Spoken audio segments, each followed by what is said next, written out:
In the silence of confessionals, many souls whisper their sins to God. But during the dark years of World War II, one confessional became something more, a lifeline. Hidden behind the wooden grille of the Basilica of St. Anthony in Padova, a humble Franciscan friar risked everything to save lives, one whispered code at a time. His name was Father Placido Cortese. To those who knew him, he was the Italian Father Colby. He was born Niccolo Cortese in 1907 on the small island of Cres, now part of Croatia. From a young age, he was drawn to the quiet beauty of faith. At 13, he entered the seminary of the Orders of Friars Minor Conventual. Upon taking his vows in 1924, he received a new name, Placido, meaning peaceful.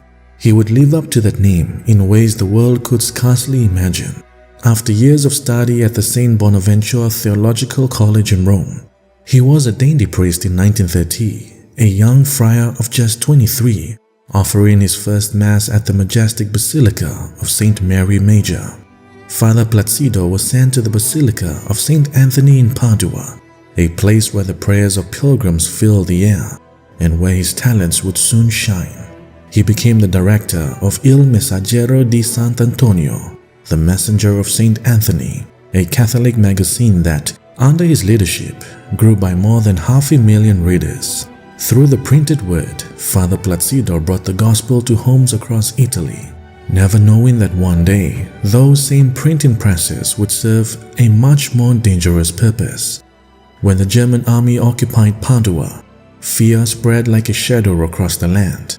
But within that darkness, Father Placido refused to be silent. He joined an underground network linked to the resistance, risking everything to help Jewish families, Allied soldiers, and Yugoslav prisoners of war escape to safety in Switzerland. He used the tools he knew best, his pen, his press, and his confessional. False documents were printed under his direction. Coded messages were passed through the wooden grille of his confessional. One man would kneel and whisper, "I need 5 eggs."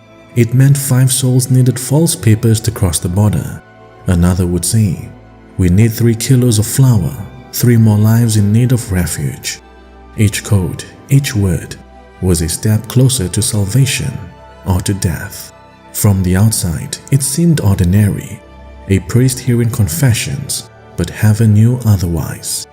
Behind the veil of that confessional, Father Placido became the heartbeat of mercy for the persecuted.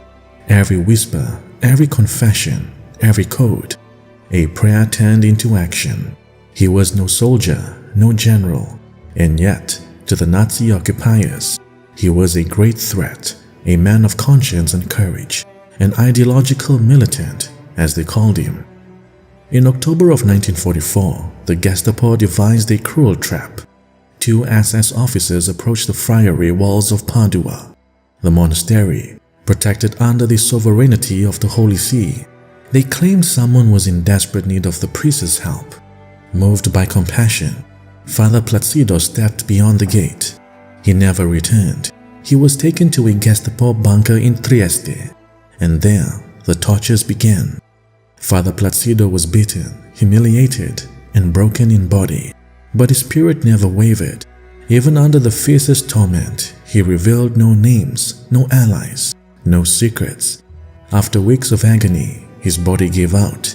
In November of 1944, at just 37 years old, Father Placido Cortese gave his life, a martyr of charity, a priest of silence and courage.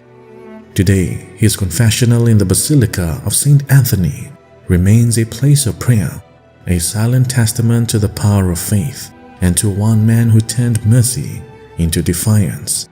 Like St. Maximilian Kolbe before him, Father Placido Cortese offered his life in place of others, and though the world sought to silence him, his courage continues to speak, a quiet echo in the heart of the Church. Venerable Father Placido Cortese, pray for us.